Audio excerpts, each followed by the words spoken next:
La Coupe du Monde, ça a toujours été un événement politique.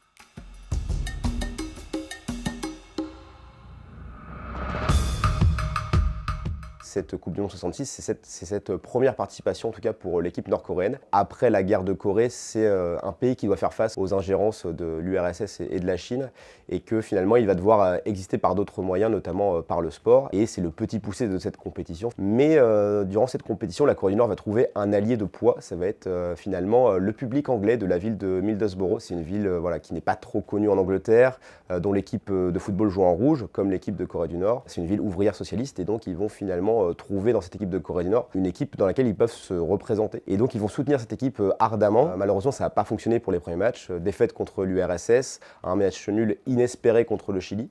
Et puis finalement ce match qui va avoir lieu contre l'Italie, donc le match de la dernière chance pour se qualifier pour les quarts de finale. Le miracle va se produire, l'équipe de Corée du Nord va gagner 1-0 contre l'équipe d'Italie. La belle aventure de la Corée du Nord continue, cette fois pas à Middlesbrough, à Liverpool en quart de finale.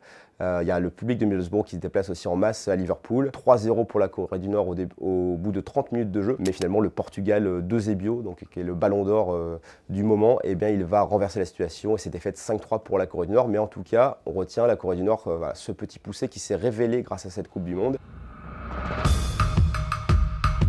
Là, ce qui va être intéressant, c'est qu'il y a une place pour l'Afrique, et donc cette place va être obtenue par le Zaïre, donc, qui ne s'était jamais qualifié auparavant. Et ce qui va être intéressant, c'est que cette équipe finalement va être instrumentalisée par le pouvoir du Zaïre du moment. Mobutu, qui est dictateur du Zaïre, il a notamment pris le pouvoir en 1965, et lui, son intérêt, ça va être finalement d'africaniser son pays. Et cette équipe de football, finalement, cette sélection nationale, va participer à cette transformation. Le surnom de l'équipe nationale, ça va être les léopards, c'est l'animal totem du dictateur Mobutu. Et donc le Zaïre, il y a beaucoup d'espoir en amont de cette Coupe du Monde. Ils sont champions d'Afrique en titre. Et tout ne va pas forcément bien se passer. Défaite contre l'Écosse, puis après une défaite la plus importante contre la Yougoslavie, 9-0. La presse, notamment européenne, traduit cela comme un manque d'expérience. Mais quand on regarde un petit peu plus les détails, on se rend compte que finalement les joueurs de l'équipe du Zaïre ont plutôt fait grève du match parce qu'ils avaient appris entre-temps qu'il y avait des primes qui devaient toucher, que c'est finalement plus Mobutu et la fédération qui ont capté ces primes, et donc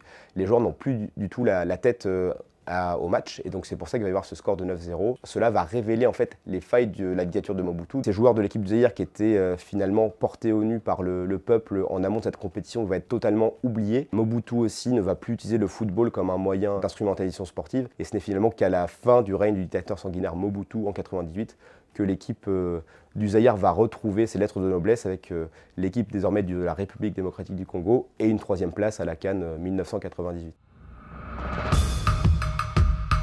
Il va y avoir un match France-Koweït, et au bout de 3 quarts d'heure de jeu, il y a 3-1 pour l'équipe de France. Ensuite, il va y avoir un 4e but inscrit par l'équipe de France, mais les joueurs koweïtiens s'arrêtent de jouer parce qu'ils entendent un sifflet dans les tribunes. Et donc ensuite, les joueurs koweïtiens vont finalement protester pour demander à l'arbitre d'annuler le but. Et finalement, ce but ne sera pas annulé, et l'arbitre veut que la partie reprenne. Le problème, c'est que les joueurs koweïtiens ne sont pas de cet avis. Ils veulent finalement que le but soit annulé, et ces joueurs koweïtiens vont finalement appeler quelqu'un dans les tribunes. Et c'est le frère de l'émir du Koweït, et lui, il est président de la fédération du Koweït de football, qui va descendre sur le terrain et il va parler à l'arbitre alors que c'est interdit par les règles de la FIFA.